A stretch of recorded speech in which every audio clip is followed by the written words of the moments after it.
भक्त हनुमान के दर्शन की परंपरा है। अयोध्या एक ऐसी नगरी है, सामान्य नगरी नहीं है। इसने साक्षात परम ब्रह्म का अवतरण देखा है। परम ब्रह्म का अवतरण इसी अयोध्या नगरी में हुआ। राम नगरी बनने का गौरव इसे और विलक्षण बनाता है।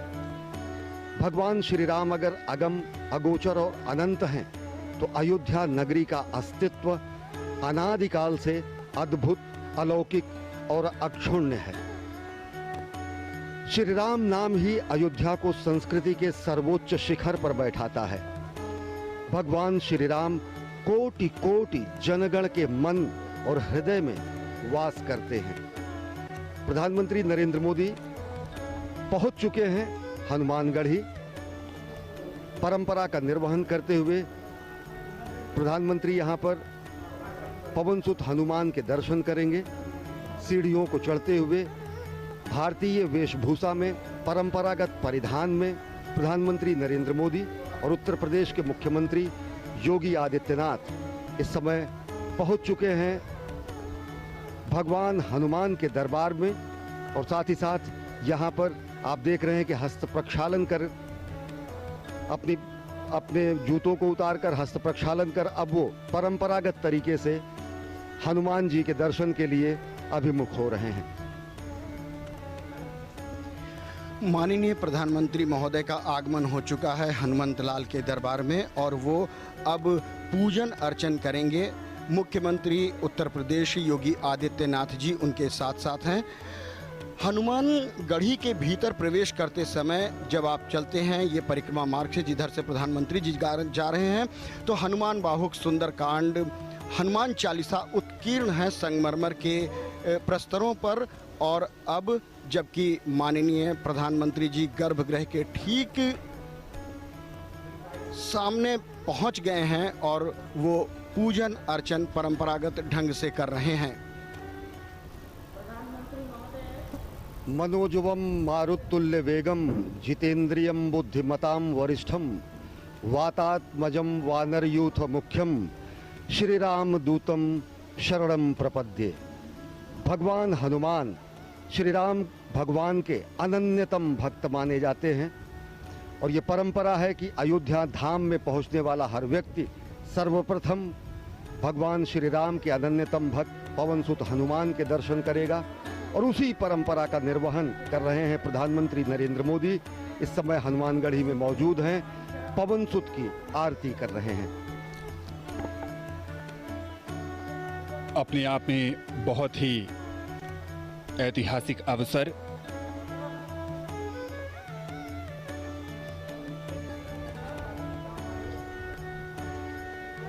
प्रधानमंत्री नरेंद्र मोदी हनुमानगढ़ी में राम भक्त हनुमान की अर्चना करते हुए और अब परिक्रमा कर रहे हैं।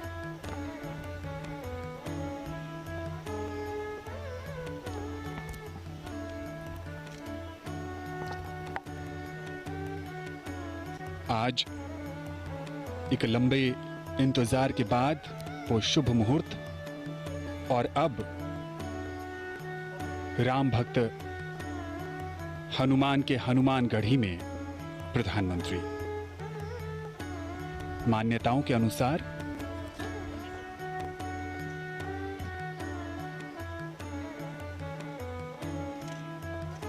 हनुमान जी का राज तिलक यहीं हुआ था। रामदूत अतुलित बलधामा अंजनी पुत्र पवनसुत नामा। भगवान हनुमान पवनसुत कहे जाते हैं और अंजनी पुत्र कहे जाते हैं। और सबसे बड़ी बात जो भगवान हनुमान को रामदूत की जो संज्ञा मिली हुई है वो उन्हें और विशिष्ट और विलक्षण बनाती है और एक प्रतिबद्धता संपूर्ण विश्व के सामने स्पष्ट रूप से आती है जब खुद भगवान हनुमान ये कहते हैं कि राम काज कीन्हे बिना मोहि कहाँ विश्राम। और आज वही प्रतिबद्धता जो कि कही जाती है कि त्वदीयाय कार्याय बद्धा कटियम, यानी कि मातृभूमि के कार्य के लिए हम प्रतिबद्ध हैं, कटिबद्ध हैं। आज उसी प्रतिबद्धता के परिपूर्ण होने का दिन है और आज प्रधानमंत्री नरेंद्र मोदी के कर कमलों से भूमि पूजन होगा भगवान श्री राम के जन्म स्थल पर दिव्यतम भव्यतम निर्माण मंदिर के निर्माण के लिए। और वो वही प्रतिबद्धता है भगवान हनुमान की प्रतिबद्धता कि राम काज कीन्हे बिना मोहि कहाँ विश्राम। और ये उसी प्रतिबद्धता का प्रस्फुटन है, ये उसी प्रतिबद्धता का उदाहरण है जो कहा जाता है त्वदीयाय कार्याय बद्धा कटियम। माननीय प्रधानमंत्री महोदय को हनुमानगढ़ी की उस परंपरा के अनुसार वो एक भेंट की गई सिर पर एक मुकुट जिसे उन्होंने धारण किया बहुत ही श्रद्धा के साथ। और वो एक प्रतीक होता है कि जो काज वो मन में लेकर आए थे वो पूर्णता को प्राप्त होगा। आशीर्वाद प्रदान होने की एक सनातन परंपरा का निर्वहन किया गया वहाँ के गद्दी नशीन द्वारा। माननीय प्रधानमंत्री जी ने बहुत ही श्रद्धा के साथ उसे ग्रहण किया। अयोध्या आज पूरी तरह से खुशी से नृत्य कर रही है, वो झूम रही है। आज उसके आराध्य उनके इष्ट भगवान प्रभु श्री राम का, जो कि रामलला विराजमान के रूप में जन्मभूमि परिसर में विराजते हैं, उनके भव्य भवन का निर्माण होना है। आज भूमि पूजन के साथ कार्यारंभ होना है। उसी कड़ी में माननीय प्रधानमंत्री महोदय ने हनुमानगढ़ी का दर्शन किया और अब वो जन्मभूमि परिसर की तरफ आएंगे। और रहा सवाल अयोध्या का, तो अयोध्या साक्षी बन रही है उस ऐतिहासिक घड़ी के। ये जो इतिहास लिखा जा रहा है उस इतिहास का साक्षात्कार करना अपने आप में एक दिव्यता की अनुभूति है। अयोध्या का जिक्र जब भी किया जाता है उस धार्मिक शहर के साथ श्री राम और सरयू नदी का महत्व भी हमेशा से ही सामने आता है। रामलला, उनके साथ भाई भरत, लक्ष्मण, शत्रुघ्न, साथ में हैं राम भक्त हनुमान, शालिग्राम और प्रधानमंत्री। हनुमानगढ़ी के बाद अब रामलला के दर्शन और पूजन के लिए आएंगे। राम का रामत्व उनकी संघर्षशीलता में है। राम के संघर्ष से साधारण जनता को एक नई शक्ति मिलती है। कभी न हारने वाला मन, विपत्तियां हजार हैं। राम रोते हैं, बिलखते हैं, पर हिम्मत नहीं हारते हैं।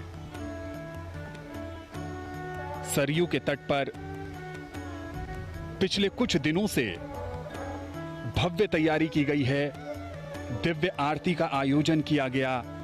इस पूरे उत्सव को एक मनभावन रूप दिया गया और विहंगम नजारा अपने आराध्य, अपने प्रभु मर्यादा पुरुषोत्तम राम को अनूठे ढंग से समर्पित ये कार्यक्रम और पूरे अयोध्या नगरी को प्रकाश की रोशनी से जगमग किया गया। पिछले 2-3 दिनों से ये अद्भुत नजारा सरयू के तट पर राम की पैड़ी और दीपोत्सव भी मनाया गया। यहाँ पर मान्यताओं के अनुसार रामायण और रामचरितमानस में इस बात का भी जिक्र है कि जब राम 14 वर्ष के बाद वनवास काटकर अयोध्या नगरी लौटे थे तो उस समय अयोध्या वासियों ने दीप जलाकर प्रभु का स्वागत किया था। और अब जब अवसर राम मंदिर के निर्माण शिलान्यास का है, भूमि पूजन का है, तो एक बार फिर प्रभु श्री राम की जन्मस्थली अयोध्या ने उन्हें दीपोत्सव के सहारे याद किया, स्वागत किया और उनसे प्रार्थना भी की कि उनकी कृपा से ही ये भव्य और दिव्य आयोजन अपनी संपूर्णता को प्राप्त कर सकता है। पिछले 2 दिनों से दीप मालिकाओं में सजी संवरी अयोध्या राम के पुनरागमन का आभास करा रही है। राम का पुनरागमन अयोध्या में इस मायने में हो रहा है कि भगवान श्री राम का अयोध्या में ही वनवास समाप्त हो रहा है। सरयू तट पर असंख्य दीपों से, जगमगाहट से भगवान श्री राम के पुनरागमन का आभास देश और दुनिया ने किया। भगवान श्री राम यहाँ के रोम रोम में विराजते हैं और अब जब वो क्षण आया है जिसका युगों युगों से लोगों को इंतजार था, तो संपूर्ण अयोध्या अपने संपूर्ण यौवन रूप में, अब अयोध्या के वैराग्य में अब सौभाग्य का उदय हुआ है और संपूर्ण सजी संवरी यौवन रूप में अयोध्या इस युगांतकारी क्षण के साक्षात के लिए तैयार है। सरयू की महिमा भी समूचे अयोध्या को और पावन बनाती है। गंगा से भी ज्यादा पवित्र और महात्म सरयू का माना जाता है। भगीरथ ने खुद अपने पुरखों के उद्धार के लिए अगर गंगा को लाया, तो साक्षात यहाँ पर ईश्वर ने सरयू को प्रकट किया था। ये तस्वीरें आप देख रहे हैं सभा मंडप का, जहाँ पर विशिष्ट आमंत्रित गणमान्य महानुभाव यहाँ पर मौजूद हैं।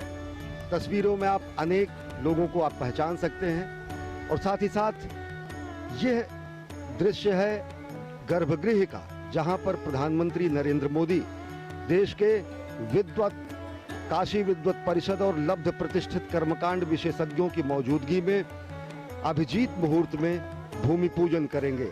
ये वही आसन है, ये वही क्षण है, ये वही स्थान है, ये वही गर्भगृह है जहां पर प्रधानमंत्री नरेंद्र मोदी भूमि पूजन करेंगे और दिव्यतम भव्यतम मंदिर के निर्माण का कार्यारंभ होगा।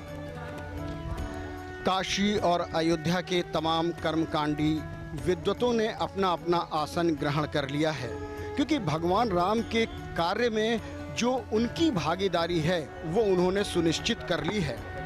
क्योंकि मर्यादा पुरुषोत्तम भगवान राम एक ऐसी अद्भुत मर्यादा है जिनका पालन किया जाता है। राम हमारे समाज के लिए एक आचरण है जिन्हें हम अपने स्वभाव में ढालते हैं। राम एक जीवन शैली है जिसे हम प्रतिदिन जीते हैं और जीने की प्रक्रिया में हम सुख और आनंद पाते हैं। कष्टों, दुखों, विपत्तियों, आपत्तियों में किस तरह से धैर्य धारण करना है, ये हमें प्रभु श्री राम सिखाते हैं। सीमित संसाधनों से अजेय पराक्रमी को भी परास्त करने की कला हमारे राम जी ही हमें सिखाते हैं। और इसीलिए राम किसी देश, काल, जाति, धर्म या पंथ से बंधे नहीं हैं। पूरे विश्व में राम को एक आदर्श, एक मर्यादा और एक आचरण के रूप में पूजा जाता है। राम अखिल ब्रह्मांड के नायक हैं। थाईलैंड में जो रामायण चलती है उसे रामकियन के नाम से जाना जाता है। बैंकॉक के शाही बुद्ध मंदिर पर कहें तो वहां भी राम कथा का अंकन मिलता है। इंडोनेशिया में राम को राष्ट्रीय पुरुष माना गया है और रामायण को वहां के लोग अपनी सांस्कृतिक धरोहर कहते हैं। मलेशिया की बात करें तो वहां भी कठपुतलियों से राम कथा का मंचन किया जाता है, जिसे हिरायत सेरी रामा कहते हैं। सुदूर रसिया में वर्षों पहले अलेक्साई वारानिकोव ने रशियन भाषा में रामायण का अनुवाद किया। पादरी एटकिंस ने सबसे पहले श्री रामचरितमानस का अनुवाद किया। तात्पर्य ये कि राम किसी एक परिधि में बंधने वाले नहीं हैं, क्योंकि वो व्यक्ति नहीं हैं, वो एक आदर्श हैं, वो मानव जीवन जीने की शैली हैं। और इस बीच एक बार फिर मुख्यमंत्री महोदय आगवानी के लिए उपस्थित हो गए हैं माननीय प्रधानमंत्री महोदय के, और वो अपने काफिले के साथ यहाँ पर उपस्थित हुए हैं। उनकी आगवानी करते हुए गणमान्य लोग, अब माननीय प्रधानमंत्री का आगमन हो चुका है, उस घड़ी की तरफ